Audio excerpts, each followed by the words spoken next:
What is going on, Sharp Football Fantasy family? It is your resident Swami of Konami, Rich Hribar, and we are here mid-August, just weeks knocking on the door of the season. I know fantasy drafts are fired up.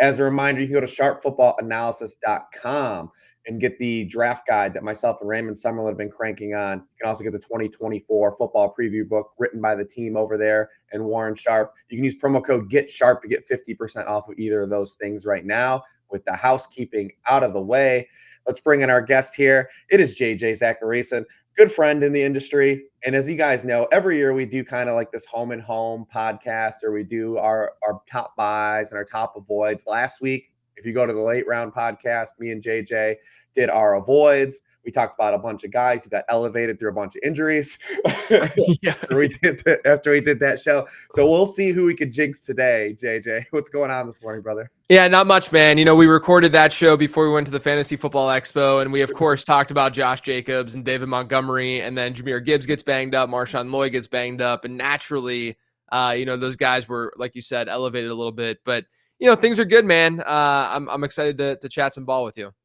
Yeah, absolutely. So we always kind of, both of us give kind of a really thoughtful, long-winded answers. So we'll kind of jump into it here too. We kind of picked 5 players. You can lead off here, kind of take in any direction you want, but go ahead and kick us off. We'll just jump right into it. I'll start with what I think is the best quarterback value on most boards this season. I say most boards because, some analyst drafts, you might see him go pretty close to where CJ Stroud goes or ahead of CJ Stroud. Like I just have him ranked straight up ahead of CJ Stroud this year. But it's Kyler Murray. So if you look at his ADP across, like a Yahoo and ESPN, etc., his ADP expectation, which expectation is simply looking at every player since 2014, their ADP, where they were drafted versus how many points per game they actually scored, and creating a trend line from that to say how many points would we expect this guy to score at a certain ADP, right? And where he goes in these drafts, his ADP expectation is around 18.4 points per game. Okay. Coming off a knee injury last year, bad knee injury, with worse weapons than he has this year, a new coaching staff, he just gets plopped in there and thrown in there. He scored 18.3 points per game. So he was basically right there at expectation. So you could argue to some degree that people are drafting him at his floor for the most part. Now you add Marvin Harrison Jr. to the mix. Michael Wilson's another year in. Trey McBride had that breakout last year. He's one of the best pass catching tight ends that you're going to find in the league. Another year in this system, which I feel like has been ignored a little bit as well with the Kyler Murray chatter. He should be able to match what he did last year. And it's not like what he did last year was special. He had a 3.7% touchdown rate, which is a below average number. His yards per attempt was below 7. It's not like he was a great passer last year. What he did, despite coming off that knee injury, is what he always does, and that's give you some production on the ground. I'm talking to Konami code man himself and creator himself. And last year, Kyler Murray gave us more than 5 fantasy points per game on the ground. He's now hit 4.9 points per game on the ground every single year of his career. He's been over 5 in 4 of 5 seasons. And since 2011, of the 35 quarterbacks who have hit 300 pass attempts, so they were starters throughout the season, and then who rushed for 5 or more rushing points per game, so that's only fantasy points via their legs, 20 of the 35 hit 20 points per game, and the lowest mark among that group was 17.7, which really isn't that far off from Kyler Murray's overall expectation. So right now, like I said, I think that Murray should be drafted ahead of CJ Stroud. I think you could argue that he should be going close to where Anthony Richardson's being drafted right now. Understanding that Richardson has pretty interesting upside just based on what we saw in the small sample last year. But I just think he's a very obvious value right now at quarterback. Yeah, I love that shout. You look at it last year, like you said, just coming in from the ACL, and then the only receivers that ran over 50%, ran a route on over 50% of his dropbacks last year, obviously, were McBride, and it was Greg Dortch at 75%, Rondo Moore at 70%, and then Michael Wilson all the way down at 56.8%. And when you look at Murray, he hasn't been a great passer to this point in his career, but his 2 best seasons as a passer were attached to DeAndre Hopkins having like an alpha wide receiver, and we believe Marvin Harrison can get there. That was also the 2 seasons he scored his most fantasy points as well, because you got that influx. You didn't just get the rushing, you got a little more passing as well, even though it wasn't elite passing, because you don't need elite passing. You just need adequate passing. And then if you get that elite passing season, then the ceiling goes even crazier. Yep. Like you can bump into it. The main reason I like Kyler a lot, because he's like the first guy I start to monitor outside of like the elite tier, and like when I'm playing my room, is that you get potential arbitrage on McBride and Harrison, like two guys I don't really draft at ADP a lot because of the fragility that's kind of baked in. Harrison, obviously, you're taking him as a top basically 10 receiver now with the Puka injury. He tends to go over him a little bit now. And he's like a tougher click there. I get why he's there, but I have had personally a harder time clicking him there. And then McBride, he had that big breakout, but also I just named the competition he had. Right. And now he has Harrison. So it's like, how stable are McBride's? Like, there's a little fragility there. I don't have a problem with McBride, but I like Kyler because you can kind of arbitrage like passing on those two guys. And if they do it their ceiling, you get a little piece of it. Yeah. Well, so I like that aspect of it as well. But I mean, Kyler's like the first guy, like I said, I monitor after like post Richardson if those guys don't fall where I grab. I'm going to follow up Kyler with another mobile quarterback, probably the guy I look for after Kyler. Like if I'm in a room and I was like, oh, I'm eyeballing Kyler, and then he goes, and that's Jayden Daniels. I think Jayden Daniels could have a rookie season impact very similar to Robert Griffin, which is kind of ironic given his landing spot. I mean, you'll go back to his collegiate career. He rushed for 60 yards per game in college, which includes sacks because college football is stupid still. I don't know why anyone is why we're still allowing this to happen, but he's a 96th percentile career rushing score in my quarterback model. And what's interesting about him is when you compare him to someone like Anthony Richardson a year ago is that his resume as a passer is just so much better than a guy like Richardson, who is like, we know we're going to get the Konami stuff, but is he even going to give us anything as a passer? I mean, Jayden Daniels as a 19-year-old freshman at Arizona State averaged 8.7 yards per pass attempt, 17 touchdowns and just 2 interceptions. Obviously has the just enormous Heisman winning season last year. Those rates kind of propelled him like way up to like 91st percentile, and like almost all my passing metrics are higher. But you do have kind of a little bit of the question. It's like he did that at 23 years old with the COVID year. He also played at 2 first-round wide receivers. So kind of, how much do we, stock those things with him too? I think that's also factored into his ADP a little bit, or it'd be a little bit higher, maybe even near Richardson.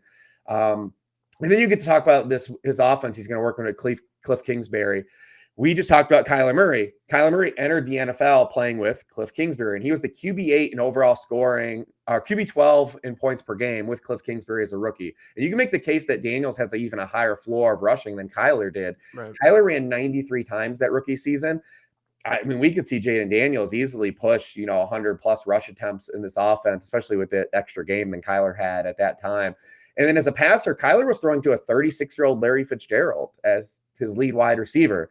Now, no one here is a Hall of Famer yet, but just as a body of collection of bodies here in Washington is just stronger than what Kyler had that year. You got Terry McLaurin. We'll see if the ghost of Jahan Dotson produces anything, but Austin Eckler, Zach Ertz, they've got Brian Robinson. They add Luke McCaffrey, # good at the game, Luke McCaffrey too. Yeah. And it looks like, hey, Diami Brown might be involved a little bit here too, who was an interesting prospect coming out.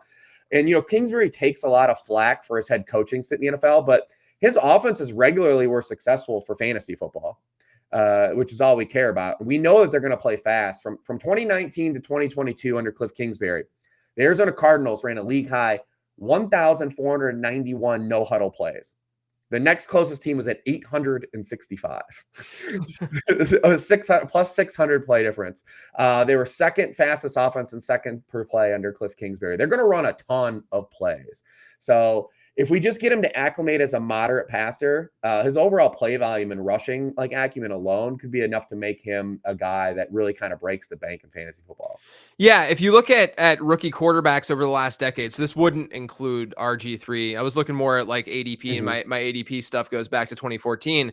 But there were 2 first-round NFL draft first-round rookie quarterbacks over the last decade who ran the ball 75 or more times, hit 300-plus pass attempts. So they were starters on their team. I always like to look at the pass attempt number just to make sure they are starters throughout the season. And they ran the ball 75 or more times. Those 2 were Josh Allen and Kyler Murray, right? Neither guy lit the world on fire. Like you said, Kyler was like QB 12 in points per game. Josh Allen, they scored 17.8 and 17.3 points per game, but neither of them were good through the air, right? And I think that right now, sort of the assumption being made with Jayden Daniels is that he cannot or will not be good through the air from a fantasy perspective, which I do think is the right like median outcome, right? Because that's what we see with rookie quarterbacks consistently. Right. But the difference is that there is still that outcome of what if he is a really good passer, and you noted the weapons that they have, the weapons that really mesh together well. I mean, it's not like a bad group overall, especially if Jahan Dotson can show up. So, I think the difference between like looking at history and the two rookie quarterbacks that, I mentioned is that we don't know what the upside yet is for Jayden Daniels as a passer, even though median expectation and median outcome says, yeah, he's probably going to be a whatever passer because that's what we see out of rookie quarterbacks. There's still that upside, and that's why, and that's not really being baked into his ADP. Yeah. All right, listen, we let off with two kind of on brand players. Yeah. Take it away with another one here. I'm gonna go Tyjae Spears. I know you're into Spears as well, so this will probably just be an easy back and forth for us. But honestly, man, I don't mind either Tennessee running back. I think that you could go with Tony Pollard as well if you really wanted to, because in those middle rounds with those like RB3 types, you really want to target ambiguous backfield. Something that I've talked about for a really long time now. Within my work, where you don't necessarily want the standalone backs who don't have that much competition, because what that tells us from a market trend standpoint is that situation itself might not be very good. Like look at like a Devin Singletary right now, who seemingly has the backfield to himself. Not a terrible pick to probably exceed ADP and maybe rank better than where he or finish better than where he's being ranked. But the upside really isn't there because of that situation, right? Usually we see the upside hit from more of these ambiguous backfields where there's a tandem. We don't know exactly how things are going to be split, but maybe one guy just naturally emerges via talent, or maybe one guy naturally emerges, based on an injury. I guess that's not as natural if an injury occurs, but there are different outs for these guys to see bigger workloads. The Titans have called this backfield interchangeable all offseason, and meanwhile, now we've seen a little bit of a crunch with ADP between Pollard and Spears over the last month or two. But I mean, even if you were drafting best ball in May and even into June, Tyjae Spears was going like 2 or 3 rounds after Tony Pollard was at that time, and that shrunk. But it still shrunk to a point where there is a decent gap between the two, which is why I just naturally favor Spears a little bit more. But what intrigues me most is kind of twofold about Spears. So typically in this range of your drafts, you want to target second-year running backs over guys who are past their 5th year in the league. So obviously Tony Pollard is now in that year 6. That's not like a hard rule necessarily, but we have seen historically older backs in the middle rounds perform worse than second-year backs in the middle rounds. And obviously Tyjae Spears being a year 2 back. And then also Spears had a really, really good pass catching profile last year, at least at the very least from a volume perspective, which is something that's going to stick a little bit more than some of the efficiency metrics year over year. He had a 14.8% target share per game rate last year among all rookies since 2011. That was 6th best among all of those running backs. And that trailed only Christian McCaffrey, Saquon Barkley, Alvin Kamara, Bijan Robinson, and Tariq Cohen. And folks are going to say, oh, Tariq Cohen's on that list. Tariq Cohen was an RB2 his second year in the league. Like, he's not the same kind of back as Tyjae Spears, but him being part of that sample is not necessarily a bad thing. I mean, those are all studly backs.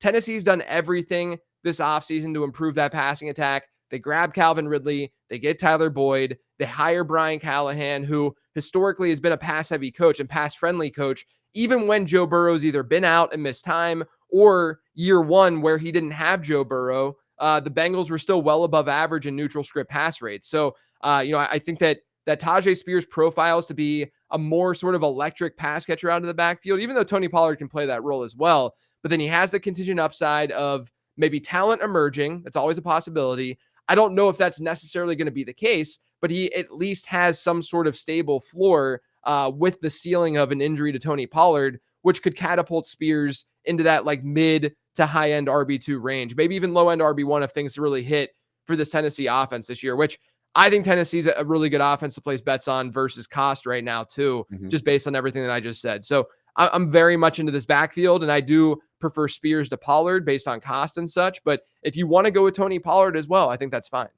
Yeah, two guys that were scorned by Tony Pollard a year ago. Yeah, exactly. How will he do us again this Yes. year by burying Tyjae? I actually have been getting more Pollard lately because, like you said, he's fallen back. Whereas like there was that clear gap, and it was like I'm just going to take Spears Yeah. all the time later. And like you brought up the word interchangeable, and what that means to me in sense of like from a team building aspect is that Tyjae Spears is just going to have more standalone viability than what he had as a rookie. Yeah. Where he, you know, playing in an offense with Derrick Henry is tough because it kind of archetypes you into getting, you know, playing a specific role, which is what he played. I mean, Derrick Henry out-touched Tyjae Spears 182-73 when the Titans were tied or had the lead a year ago. That's just not, it's going to be a tighter split this year.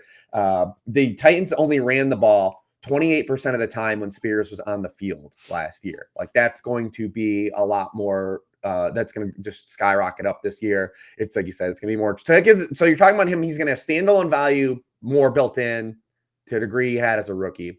And then you have the contingency value if Pollard were to miss time and he would have this backfield to himself. Then we're talking about a guy who I think would be better than a guy like James Cook, right? Like at the top, because you know, Will Levis will run some touchdowns in, but he would be comparable to me, like a guy like where James Cook is, where he goes.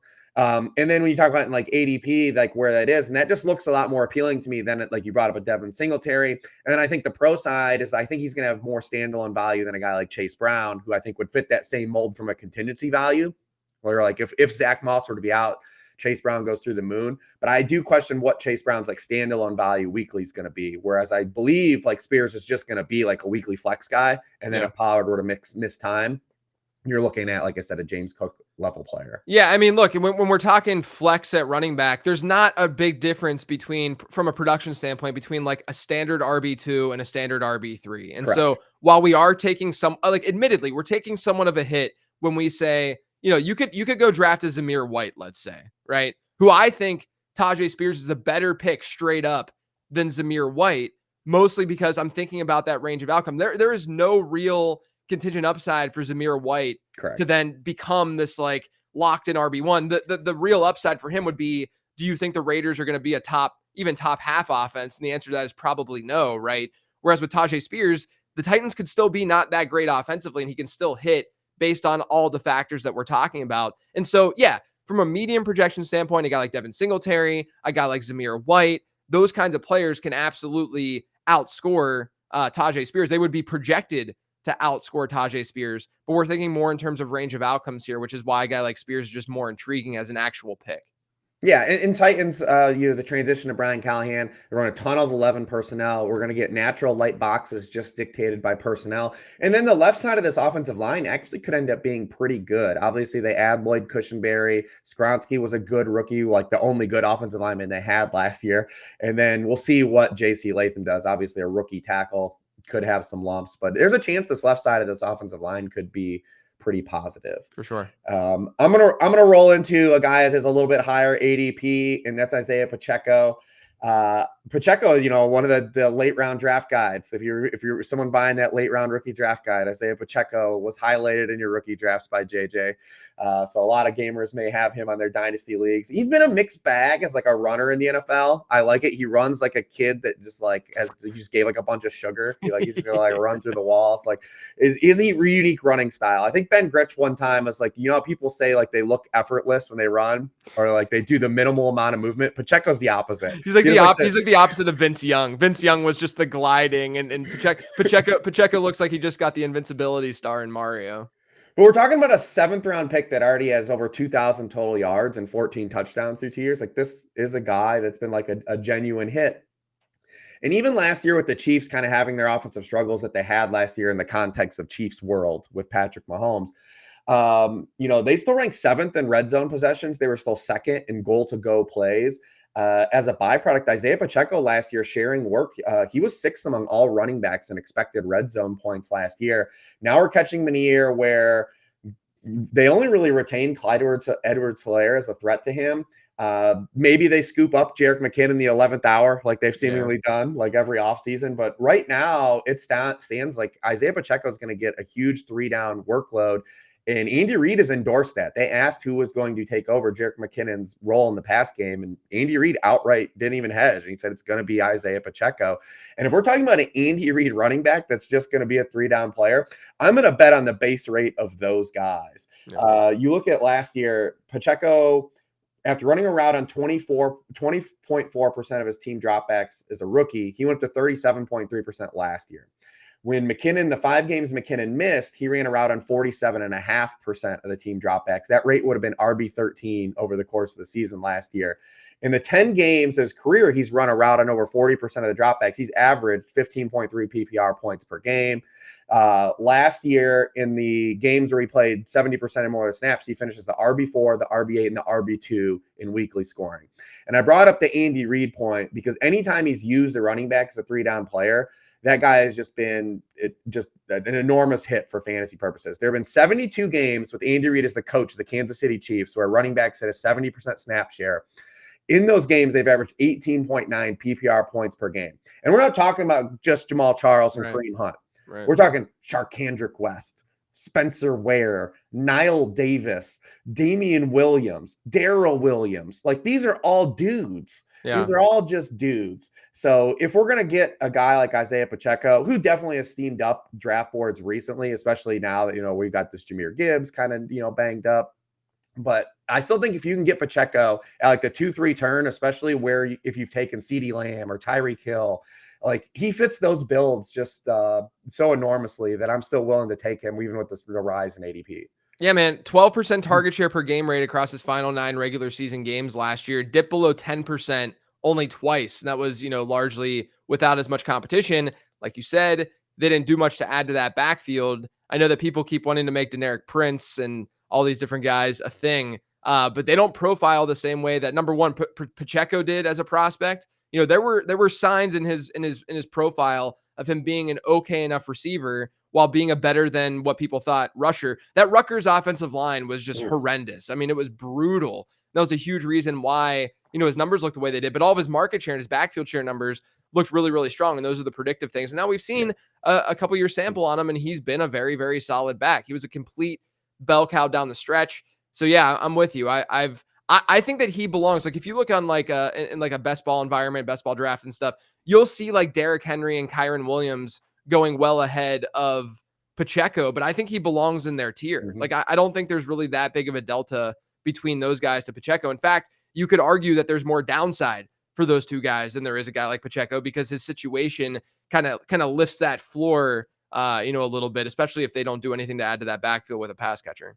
Yeah, I mean, I would argue that even when you look at where the shortcomings could lie, the potential pitfalls of Jonathan Taylor and Saquon Barkley playing with mobile quarterbacks, maybe not catching as many passes, that he could. I mean, I definitely believe that there's a top 5 running backs ceiling outcome here. Yeah, 100%. I mean, the one thing I'll throw out there is I have found that with early round, so like RB1, so earlier round running backs, there is a correlation between them having a poor prospect score and them not performing that well, and that's beyond their first year in the league, obviously, because we're talking just like a lot of different types of running backs and such that have been RB1s and drafted as RB1s in redraft. I do think that there's a little bit of a difference between, that's just a high level trend, right? Yeah. That worries me a little bit more about a guy like Kyren Williams, technically, than it does Pacheco, because we've seen Pacheco sort of in a role for multiple seasons now, like down the stretch, early on in his career. And then like last year, we saw him really take on a bigger role. Whereas with Kyren, there's just more ambiguity because we haven't seen it longer term. But I do want to throw out there that to me is the one thing, is that when you get these day 3 backs, no matter where you're at in their career, there's just this natural fragility to it, right? Where there's not that fragility with a guy like Jonathan Taylor or Saquon Barkley or even like a Derrick Henry. Yeah, absolutely. All right, hit us with another guy here. All right, I'll keep it in the earlier rounds. Let's go with Jaylen Waddle. He wasn't really a different player last year than what we've seen from him historically. He was from a points per game standpoint. He finished 21st in PPR points per game at wide receiver. The first 2 years of his career, he was wide receiver 15 and wide receiver 11. But last year he was pretty banged up. He wasn't playing full games, and that definitely played a role in his lower points per game, output. He's now being drafted though at like wide receiver 17 pretty frequently, wide receiver 18 range. That's a mark that he's basically met every single year so far of his career. And that's not even factoring in the contingent upside of what would happen if Tyreek Hill, knock on wood, were to go down with an injury. Like, realistically, if Tyreek Hill gets injured, we're projecting Jaylen Waddle for a 28 to 30% target share every single week. I mean, that's just realistically, and that would be putting him in top 6, top 7 range basically weekly, if Tyreek Hill were to be banged up. But again, nothing really changed for Jaylen Waddle as a player. If it did, I'd be a lot more hesitant to draft him, based on what we saw last year, just on even like a points per game perspective. But, you could argue that he was actually more efficient last year than he has been throughout his career. He ranked in the 94th percentile among relatively high volume wide receivers in yards per route run, 92nd percentile in targets per route run. And there's also a reasonable chance that Miami just doesn't see the same game scripts that they saw last year, right? If you look at last season, Jaylen Waddle had 19 targets in the fourth quarter and overtime last year, which was as many as Jonathan Mingo. He had fewer fourth quarter targets last season than Van Jefferson. So automatically, when we see these, and we've talked about this plenty, we talked about this on my show last week, I guess earlier this week, but when we see these offenses perform very, very well one season, or teams in general perform very, very well one season, it's not that they can't like win the Super Bowl or win more playoff games the following year. What really does tend to happen, though, is that when you see a lot of great, favorable, positive game scripts one year, that generally does regress to the mean the following year. You're not going to be as good offensively year over year just based on, something not going your way. It's like whenever you go out and play golf, right? Like you're a 90 golfer usually, and then one day you go out, you shoot an 80. The next time you go out, you're probably going to shoot closer to the 90. This 80 is not your new norm. Things just went your way. You hit a tree and went out in the fairway instead of going into the woods. Things just went your way. And that's what we see with offenses in the NFL. Sometimes things just go their way. They convert at a slightly higher rate at scoring touchdowns versus field goals. Just those small things can really add up to make, an offense look better than it actually is over the long term. So I think that Miami is a team that might see a little bit fewer touchdowns this year, but they should be a little bit more pass heavy to combat that a bit. And like I said, Jaylen Waddle is being drafted where he's basically been finishing throughout the first 3 years of his career. And there is that contingent upside that seems to not be factored in. Yeah, I mean, I would argue out of the contingent wide receivers, like when we're talking about, Cooper Kupp, either of the 49ers guys or the still 49ers guys, we'll see. We're still waiting for finally to get some resolution on this Brandon Ayuk thing, which seemingly never happens. You count T. Higgins, maybe the Texans guys, right? Devontae Smith. That Waddle would be like the top guy if there was if Tyreek Hill was to go down. It's funny is I brought up the Miami like game script stuff in the context of Tyreek Hill too. It's like, what if that dude was even better? Yeah, like exactly. Like, which is crazy to think about because Mike McDaniel has understood the assignment in his 2 years. Mike McDaniel is literally what we want in a head coach from a fan stance because all he cares about is getting the ball to the best players. Yes. There's no random game where Durham Smythe has 9 targets in the Miami Dolphins. Like there hasn't been any of those. Like we haven't seen any of this Arthur Smith BS, right? Like with Mike McDaniel, he's like, I got these dudes. I want to get all my best players to football. And we saw it. So Waddle ran 101 routes last year with Tyreek Hill off the field. On those plays, he was targeted on 35.6% of his routes, 3.7 yards per route run. We know Tyreek outright missed week 15 entirely. It was also against the New York Jets, one of the best secondaries in the NFL that absolutely the past 2 years has nuked wide receiver production for fantasy, 8 for 142 and a touchdown. Yeah, right. Like, so when he does share a field with Tyreek, you brought up this, the splits still are strong. The peripherals are still strong. He still has 24% of the team targets, 2.2 yards per out run. It's still there. We just want more team passing volume. And Waddle needs to stay healthy. I mean, he is the Julio Jones gene, right? Like every time Waddle catches a pass, the dude is like, is he coming back in the game? Yeah, right. Julio used to do this to us all the time. Like, it's like, oh my God. But I'm with you. I think out of that contingency group, though, I believe he represents probably one of the safer floors out of the group. And then I think he has the most upside. I think if Tyreek Hill were to miss any time, Jaylen Waddle would absolutely be like in contention there because we've seen Mike McDaniel. He's just going to get him the football. Yeah, and look, the second round, as we know, after you get past the first like 10-ish or 9 wide receivers, it's pretty flat at wide receiver. Like you can make an argument that Jaylen Waddle belongs in the low end wide receiver 1 discussion, just based on everything we just talked about. I understand opting for the potential and the upside in a Marvin Harrison or a Drake London and like going that direction. I'm merely saying that, it just sucks that if you're at the 1-2 turn basically and you're drafting this year, because you're getting players who basically have a similar outcome as a guy like Waddle, who is going to go in the later parts of the second, or even the, probably even later in like a home league draft or what have you. And that's on teams that already have the elite wide receiver. Maybe they tapped running back in round 2 and they're just looking pretty and they can just get a guy like Waddle. So he to me, especially in certain parts of your draft, he's just a great value. Yeah, you bring it up. So the last 2 weeks we've traveled for industry drafts, and 2 weeks ago I go to New York for a flex draft, draw pick 12 out of 12. Oh. Last week we go to Canton Kings Classic, 14-teamer. Guess who got pick 14? Yeah, I got 14 in the other one, so we were both chilling at pick 14. I've just been living at that turn this year, and it's the heart of darkness in fantasy drafts this year. We make it happen though. I'm going to follow yours up with a combo platter here. I put these two guys together because obviously you can only get one of these guys in that spot we talked about at the 1-2 turn. That's why the segue was set up there. And it's Chris Olave and Rashid Shaheed. I count them in unison because of that. You're only going to get Olave at the 1-2 turn. But I still think at the 1-2 turn, he represents kind of the best season that we've seen from Chris Olave yet. And we've seen him improve his 2 years in the NFL. And Rashid Shaheed is the guy we've seen improve his 2 years in the NFL too as well. But it's really when you look at this Saints passing game in unison and what they are going to have as an opportunity this year. This is a team that just had no easy buttons last year. The Saints were dead last in the NFL in use of play action. They were dead last in pre-snap motion. On average, a target where pre-snap motion adds roughly 10% to a wide receiver yards per route run, play action roughly 30%. Which is pretty crazy. And when you look at what these guys were asked to do last year, they were just asked to like win on vertical routes and low success rate types of targets. Of all wide receivers who run 400 or more routes last season, Shaheed, 30.2% were go routes, highest rate in the NFL. 25% for Olave. He was 9th in the NFL. 32% of Shaheed's targets were over 20 yards downfield, 3rd in the NFL.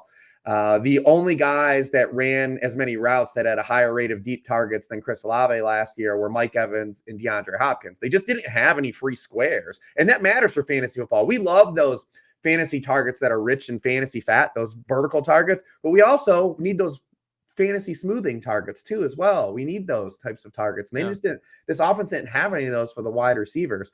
Now you're talking about Clint Kubiak coming over from San Francisco last season. Obviously, we know his dad played in the Shanahan system, all the ties.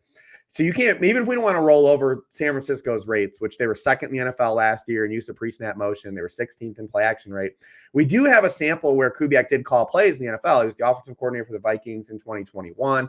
In that season, they were 12th in the NFL in pre-snap motion. They were 18th in play action rate. So if we even go from dead last to 12th and 18th, we're just going to have more free squares for this team. This is a team that's going to run way fewer 11 personnel. These are going to be the 2 wide receivers on the field in this offense. Yep. Because on the Shanahan tree, they're just not going to run a lot of 11. So we're going to have Shaheed and Olave basically soaking up targets with Alvin Kamara, whose PPR ADP still doesn't really make sense to me too. But and Olave and his small sample too, only Tyreek Hill has averaged more yards per route run since Olave entered the NFL with the use of pre-snap motion.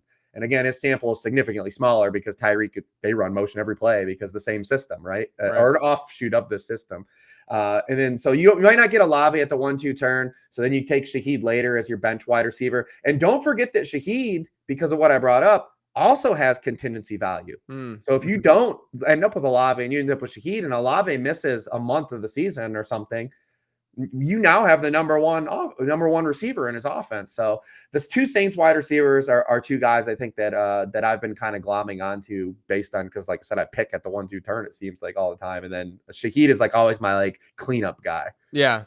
Look, you can't get much worse than what New Orleans was dealing with last year from schematically, right? And then you get a guy like Kubiak, who's is as quarterback coach leads Brock Purdy to a borderline MVP season. He was the top MVP candidate until like week 14 or whatever it was, whenever they had that game against the Ravens. But you bring him in, that's a plus. Rashid Shaheed, everyone in the fantasy community was calling him a sleeper after year 1 because he had that crazy yards per route run rate.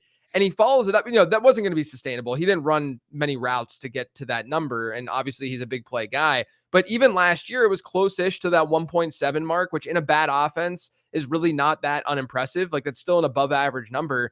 I think that we just have to come to grips with the fact that, like, Rashid Shaheed's good, right? Like, he could just be a good wide receiver. And sometimes those kinds of players will just slip through the cracks. But if a team is giving them the opportunity, that's great. And there's also no Michael Thomas. I know that seems like it's irrelevant, but when he played last year, he had a 19% target share per game rate. And now you don't really have to worry about that. And that's huge to your point about when they do have those two wide receiver sets, it's going to be these two guys. So yeah, I like it a lot. I feel like Olave is just kind of like an unsexy pick for folks in the second round. But he's someone that I've been grabbing because this offensive environment is just going to be so much better. I do want to address something because we do have some people in the chat here, and fantasy football on my mind here talks about the O-line, and I want to bring up something with this system. The Miami Dolphins had the worst offensive line in the NFL last season. They had the lowest rate of guys on the field their number one unit used at the lowest rate of snaps. The 49ers, outside of Trent Williams, had an awful offensive line last season. This system, Houston Texans, same system, right? Bobby Slowick, terrible offensive line luck last year in terms of injuries. This system is designed to mitigate lackluster offensive lines. Yeah. And it's kind of shown that. So is it a concern big picture? Maybe for a guy like Derek Carr? Sure. But this system has shown it can combat poor offensive line play. So hit us with the next guy here. All right. Let's move on to Jaleel McLaughlin. All right. I definitely don't think that McLaughlin's someone who's going to finish as like an RB1, right? This is very much a play of he goes in that like RB 50s range, in that area where you're getting a lot of like other backup running backs like Ty Chandler's of the world, who I don't think is a terrible pick, or like a Marshawn Lloyd before the injury happened. I mean, Lloyd was even going before that, but I don't have this idea in my head that Jaleel McLaughlin's going to be an RB1 in fantasy football, but I definitely think he's a fantastic bet to beat ADP. And again, going back to what we talked about earlier, like, is a Devin Singletary a guy who's going to beat ADP? Sure. Is his production or Zamir White's production hypothetically going to win you leagues across the entire season? Probably not. And like the delta between what they might produce in a full PPR format to what a Jaleel McLaughlin might produce because of McLaughlin's efficiency might not be that dramatic in terms of what it's actually providing for your team and like the helpfulness of that production. If you look at Sean Payton, he loves targeting running backs out of his backfield. If you look at the top 17 running back target share seasons by team since 2011, Sean Payton teams own 8 of the top 17 since 2011, and he didn't even coach every year during that stretch. I mean, he's and this is not even just an Alvin Kamara statistic. Last year, this backfield was number 1 in the league in running back target share. And then Jaleel McLaughlin, as a UDFA, steps in. He on a per touch basis, he was the best running back pretty much by far on that team from an efficiency standpoint. Now, you look at the different fronts that these guys were facing, and you give it a little bit more context. It's understandable why McLaughlin was definitely a lot better than Javonte Williams and a little bit better than Samaje Perine. But even still, we have a lot of evidence that we're seeing more and more of these guys potentially being relevant fantasy with these split backfields, and efficiency maybe mattering a little bit more when we get into that like RB4, RB5 range, and then becoming relevant fantasy football. We saw it with like a Keaton Mitchell last year to a certain extent.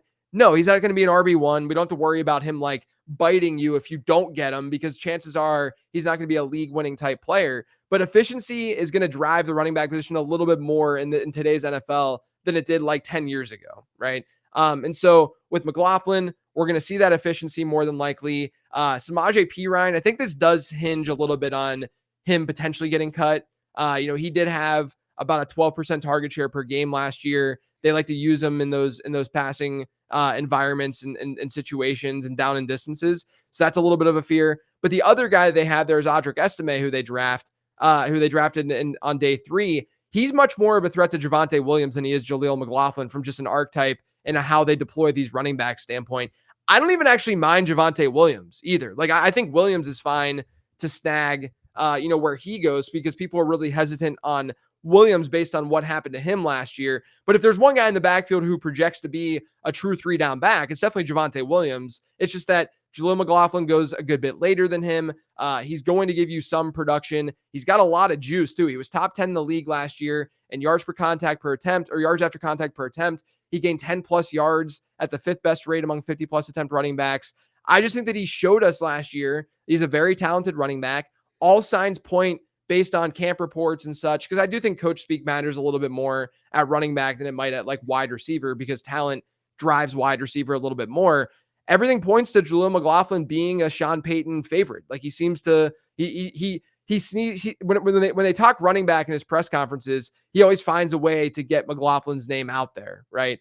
So I'm intrigued by what he might be able to do as like a flex. And then, if there is an injury or something, maybe he can give us some RB2 production. But at the very least, I think is a very good bet in PPR formats to exceed his expectation. I like that shout in context. I like that you brought up the running back efficiency thing.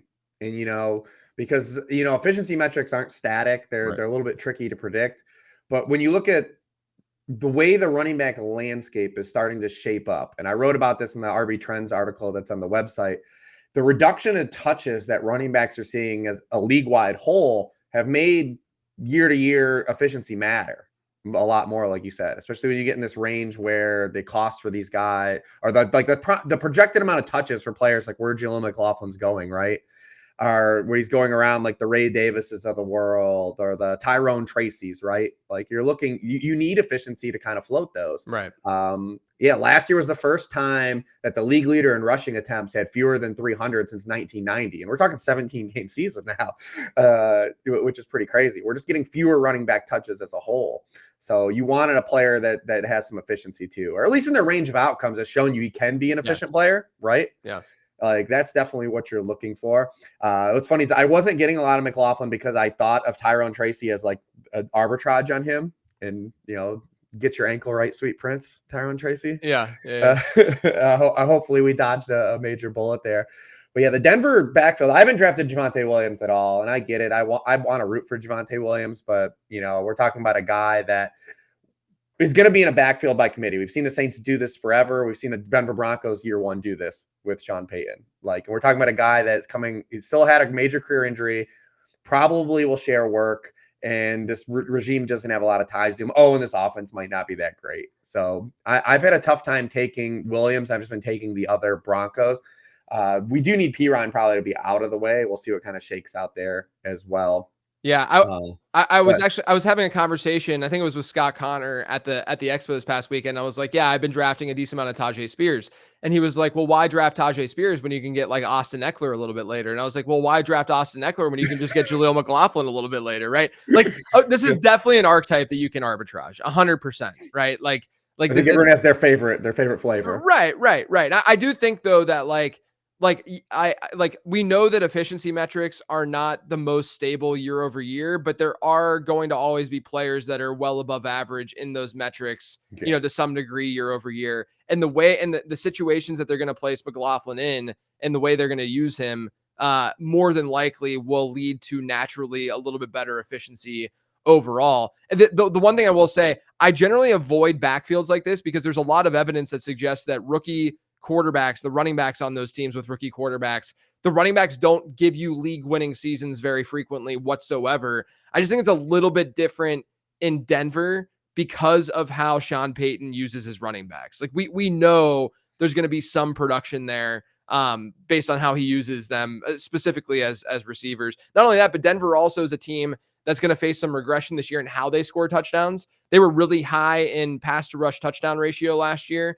And usually that's a number that regresses. I mean, Russell Wilson had a way too high number, within that he threw for too many touchdowns based on how they generally performed last year. So I think that's going to regress as well. I like that. Let's keep this thing moving here. I'm going to go with a player that is kind of, listen, he was traded from your ex-favorite team. I don't know how you feel about how your Pittsburgh connections are still too, but I've got Diontae Johnson. I mean, literally, probably, arguably, I think he might be my most drafted wide receiver just based on he hasn't moved. He hasn't moved all offseason. I mean, and this is a guy who's bested his ADP in 4 of his 5 seasons in the league. We know that he consistently just gets open and earns targets. Even last year, he was 11th in ESPN's open rate score last year. He was first, fourth, third, and second in those metrics the 4 seasons prior to that. Now he's going to a situation in Carolina where we've heard the talk offseason, like literally when they've talked about their passing game, Dave Canales is like, it's just going to be run through Diontae Johnson. You got a guy that's going to earn targets. We look at year 2 quarterbacks too. And year 2 quarterbacks have been where they've been left for dead, but they make the biggest jump in terms of production. We've seen some absolute dusty dudes, like guys like Jared Goff's rookie year, or Blake Bortles, right? Derek Carr. These guys all came back and bounced back in year 2. So you can make a micro bet on Bryce Young playing better football, especially with the improvements they made on the offensive line, the interior of the offensive line, especially. Remember the Carolina Panthers, they played 10 different dudes at offensive guard last year. There's a reason they went out and overpaid for 2 guards right when free agency opened. Yeah. And you talk about, like I said, the target competition still looks like kind of lacking. I mean, Xavier Legette looks like he's a guy that looks like he's going to be a transitional NFL player. They have to find a way to get him to win as a wide receiver with nuance. So we don't know if that's going to happen. Adam Thielen completely fell off the final 9 games of last season, an older player. So we look at a guy like Diontae Johnson. We know the targets are going to be there. And then Dave Canales gets all this credit for what he's done for Geno Smith and Baker Mayfield. But look at what he's also done in terms of how he's used his wide receiver those 2 seasons. DK Metcalf's best season in terms of usage and receptions per game came under Dave Canales. What's unfortunate about DK Metcalf is they add Jackson Smith-Njigba last year, and he lost all of those fantasy smoothing routes and all those fantasy smoothing targets that he had 2 years ago when he set a career high in receptions per game. Mike Evans last year. Mike Evans was being left for dead in fantasy drafts last year. Dave Canales opens up his usage and he gets best use. So we know that I don't want to do this like the old Shanahan X wide receiver thing. That's not exactly where I'm trying to take this thing to either, but there is a little bit of overlap here too, outside of what he's done for Geno Smith and Baker Mayfield, for what he's done for 2 X wide receivers too, as well. Just getting this amount of targets on your roster as a locked-in wide receiver 4, you get him as your wide receiver 4 almost always. And then if you're drafting underdog, it's like your wide receiver 5 or wide receiver 6. Yeah. But in these home leagues, you're going to be able to get, Diontae Johnson as your wide receiver 4, wide receiver 5. And for me, that the floor plus paired upside for a guy like Diontae Johnson, is just too strong for me to kind of pass up where he goes in drafts.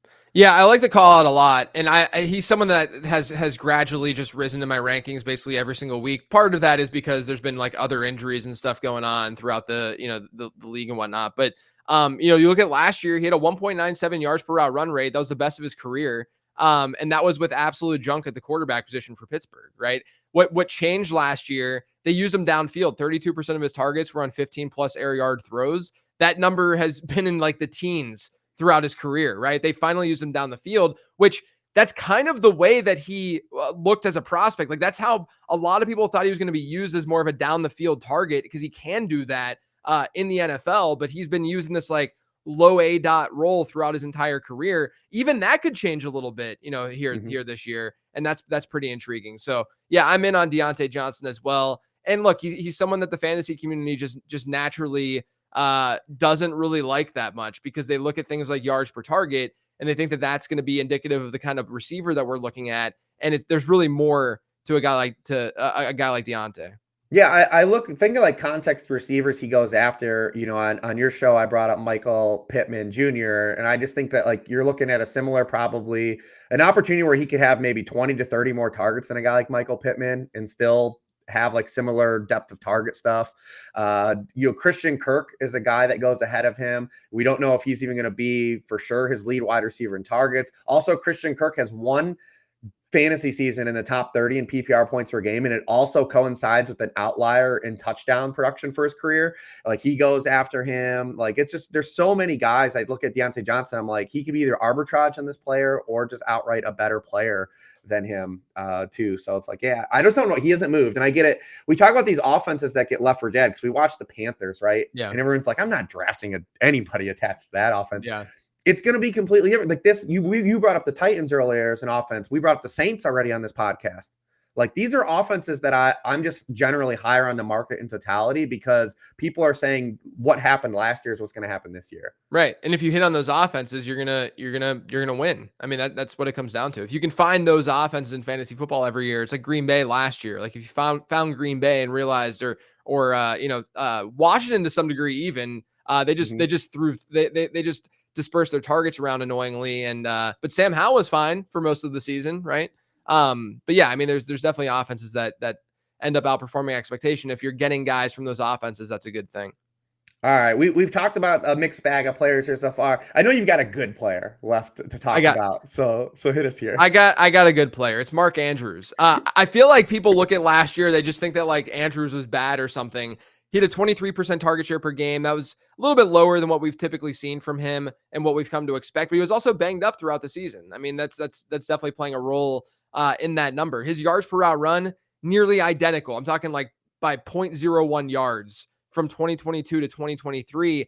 He was used more heavily in the red zone in this Todd Monken offense. He averaged 13.5 PPR points per game last year. In 2022, it was 12.7. Yet when you look at his ADP this year versus 2023, he's going much later. And I don't really understand why, because a lot of people generally will look at something like points per game to determine, how well or how strong a player is as an asset. Maybe that has to do with his health. Maybe it has to do with the fact that now we have 2 years of him maybe not being like super, super elite. But Baltimore is also a team, I talked about this a little bit with Miami. It's a team that should be more pass heavy this year. It's going to be really difficult for Baltimore to maintain their excellence year over year just as a team. It's going to be really difficult for them to then maintain the same kind of game scripts that they saw last season. They ran a ton of plays while leading. Their neutral script numbers, depending on the formula that you look at, like their dropbacks over expected was favorable last year. And so if you see more neutral, even negative at times game scripts from Baltimore, that's going to result in a lot more passing than what we saw from them last year. And naturally, if Mark Andrews maintains that 24% target share, that's just going to lift his volume numbers overall, right? And you look at what they did elsewhere throughout the team this offseason. I mean, I think it surprised a lot of people that they didn't really add anything. They lose OBJ and they add Tez Walker, who profiles more as a deep threat in the NFL, not a high volume receiver. They still have Zay Flowers, of course, but we're already hearing word that Isaiah Likely is going to be lined up outside and they're going to run a lot of 12 personnel. And this is Rashad Bateman's year. And all that points to me is saying that Zay Flowers and Mark Andrews could see really high target shares in this offense, right? And so I'm all about Andrews. I think that, you're going to see a discount of Andrews versus like a Laporta. I think straight up, Mark Andrews could outscore Laporta. I have him ranked one spot ahead, like in the same tier at least, but they're not being drafted, in the same tier and in that same range. So I think Andrews as a result is just a very, very good value. I'm glad you brought up the Baltimore game script stuff. In the first half of games last season, Baltimore had a 64% dropback rate. It was 9th in the NFL. Crazy. But guess what? They outscored their opponents by 142 points. They were good. Yeah. As a byproduct, they led for 79% of their second half snaps last year. It's the highest rate in the NFL. They ran 85 total plays last season where they trailed in the second half. Half of those came in week 18 when Lamar Jackson didn't play, when Tyler Huntley played. And so as a byproduct, they had a 48.6% drop back rate in the second half of games, the lowest rate in the NFL. Like everyone was on Lamar Jackson with Todd Monken because of that, right? Yes. The pass rate over expectation stuff, because Monken over his career has done that. And he did do that. It's just that Baltimore was pistol whipping teams and they didn't have to do anything in the second half but just run the ball. There's going to be natural regression there where we're going to get more dropbacks. I've seen people also talk about like Lamar didn't run as much last year. Guess what? They didn't. You're not going to scramble in the second half when you want to drop back. Like exactly all these things. I love Andrews because he is the usage we want from a tight end. Perfect usage, what we want from a fantasy tight end. He was in line just 12.3% of snaps last year, the lowest rate of any tight end that's drafted in the top 36 tight ends in fantasy drafts this season. He was first in that group in slot rate.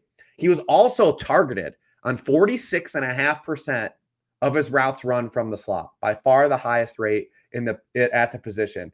Isaiah Likely was second. Like that's the thing. So, and then you talk about like you talked about his red zone stuff. I mean, I mean, he was target. He had 44% of the Baltimore targets in the red zone when he was on the field. 40% of their throws into the end zone when he was on the field. Yeah. Those are those fantasy opportunities we talk about, high cholesterol, rich in fantasy fat. Yes. Like those are what we want. And I brought up on your podcast about Sam Laporta being in a void, not because of the player, just because of the field at tight end. I don't want to be the first gamer this season to the tight end one. Yep. Like there's just, I think Laporta there. I have no pushback. Anyone that really takes him as tight end one, the player, I don't think he's going to bust, but how much leverage is he going to give you versus he goes a full round ahead of Mark Andrews, even on the FFPC. Yeah. Like, I mean, yeah, like you'll often get it. Like you in your home leagues and such, you're going to see him oftentimes go 2 rounds ahead of Mark Andrews, right? Like it's not going to be an uncommon thing when I think their projected output is almost identical. Yeah, and then that's before we even get into the rest of the field. But yeah, I mean, Mark Andrews has been kind of my go-to guy, like especially where he falls amongst ADP, where we're talking about where there are tier breaks at wide receiver and running back. Where Laporta, you're taking him versus good wide receivers and running backs at ADP. Mark Andrews hits a little bit of a lull, right? Like where you in those two spots. So he does fit too. That's like where he fits in ADP as well. So he has been kind of one of my more heavily drafted players at tight end as well. I'm going to bring us home with another tight end, and I saved him for last because everyone will just click out of the podcast at this point because it's fantasy Voldemort, he who must not be named, Kyle Pitts. And I know you're like, Rich, we're going to do this shit again. We're going to go back to Kyle Pitts. Fantasy gamers have been scorned. They're a spiteful group. But yes, we are going to do this. Let's take a step back for a moment. Kyle Pitts will not even turn 24 years old until October of this season. 3 months older than Sam Laporta, who we just talked about. Travis Kelce didn't even catch his first NFL pass a month before turning 25. Like there's so much more meat on the bone for Kyle Pitts' career than these 2 years he's played with Arthur Smith. These could be just like we could maybe look back on this and they never even existed, right? A decade from now. Over the past 3 seasons, the Falcons are 30th in dropback rate, 55%. During that period, Kyle Pitts has run 26.9 routes per game, 20th among all tight ends. Actually, fewer routes per game than George Kittle, which, we talk about George Kittle, that being the one bugaboo in an offense that doesn't run a lot of plays. I mean, this transition to Kirk Cousins and Zach Robinson could not be understated even more, right? And it's already priced in for Drake London. Like gamers have no problem saying, all right, Drake London, it's front of the line, buddy. Right. But Kyle Pitts, we've done this, buddy. You're back here. We don't believe it. Since entering the league, 16.2% of the targets Kyle Pitts has had come his way have been inaccurate via the quarterback. Only Darren Waller has a higher rate over that span. Kirk Cousins in 2023, second lowest inaccuracy target rate. Over the past 5 seasons, 6th lowest inaccurate target rate. He has the 4th lowest inaccurate target rate over that span throwing to tight ends. Even if you want to say, well, Pitts isn't a tight end, he's a vertical pass catcher. Kirk Cousins has the 6th lowest inaccurate throw rate on throws 10 yards or further downfield over that span as well. You look at how this usage could transition. We could see Kyle Pitts maybe in that like big slot role that we've seen Puka Nacua, Cooper Kupp, guys like that. Yeah. 22.4% of Pitts' routes last season were go routes, the highest rate. We talked about this. Like Pitts' biggest gift has been his biggest curse in the NFL because you want to have him run deep. You want to line him up wide, right? And lining him up out wide has been where you don't want him to win. He's not going to win against NFL. He's not an actual wide receiver. Yeah. You should actually play a wide receiver at wide receiver because you look at his yards per out run outside 2022, 1.85 yards per out run. It goes down to 1.02 yards per out run lined out wide last season. But his yards per out run in the slot and lined up in line have been very favorable still. He's just going to get a lot more of those opportunities in this offense. There's going to be more easy buttons for Kyle Pitts. I know gamers don't want to go back to him. I do actually have a little bit more Andrews in these drafts because, like I said, we're the pocket where they fall. But when I do miss out on Andrews, Pitts is the next guy I kind of line up to see like, all right, is it going to fit this part of the draft where if I don't have a tight end, is he going to be the next kind of guy I go to when I'm working my way through the position? So I know a lot of people have tuned out. There's no way they're drafting Kyle Pitts again, but I definitely am going back to the well again. Yeah, look, we know that volume's a predictor. Pitts has hit a 17% target share in every season of his career on a per game basis, and that's the 3 seasons that he's played. The only other guy to do that since 2011 was Jordan Reed. Someone who started their career, during that time frame. And his career was derailed by injury, but he had multiple seasons as the overall tight end 1 in fantasy football, right? Like that's not a bad comp from the standpoint of just general production, or a bad player to be associated with. And like you said, I think that Pitts in this offense could play a really big role out of the slot, and they don't really have that guy in the offense, right? Like they don't have a Cooper Kupp or a Puka Nacua or someone who can play inside out that seamlessly. You already get the Rondale Moore injury, but he wasn't even playing with the ones. What are you going to throw Ray McLeod out there as your starting slot and have him steal a lot of those looks over a guy like Kyle Pitts? I mean, not only that, but personnel layered on top really favors Kyle Pitts too. Yeah, so I mean, listen, we gotta fight off what happened last year, the last 2 years, and then go back to it. Oddly enough, I wasn't even really in on Pitts the last 2 years, so like this is kind of like I feel like I'm a Kyle Pitts virgin. Let's see if it takes me and hurts me like it did everyone else the past few years. We know that. Listen, that's great. We'll see who we jinxed. Coming out of that though, but I always love catching up with you. I mean, obviously, we talk a lot during the football season, and we share a lot of the same ideas. It's always fun to have you on. Why don't you let everyone know what's going on over, with the late round, Patreon, everything else you have going on over there. Yeah, you can check everything out over on lateround.com. I've got the Patreon where you can get rankings, tiers, all that stuff that people just love in fantasy football. But that kind of stuff doesn't do it for me as much. And so I produce the late round draft guide every year where like 80% of the guide is based on game theory, based on ADP research and looking at trends to find certain breakouts and such. And then, 20% of it is the typical players to target, players to avoid, late round dart throws, and then my rankings that I update every week, every Friday. So the update will go out on tomorrow. We're recording this on Thursday. So check it all out, lateround.com, and check out the Late Round Fantasy Football podcast too. It's also fun that you and I get to do these because you and I aren't very much like individual player based at all. No, like in our approach, but it's fun that we get to kind of at least share those types of thoughts here with the Home and Home podcast. I love it. As a reminder, everyone go to sharpfootballanalysis.com. You can still get the draft guide that myself and Raymond Summerlin have been cranking on, the 2024 football preview book by Warren Sharp. You can use promo code Get Sharp to get 50% off either of those. Thanks to JJ for coming on. I'll be back next week. Good luck, everybody.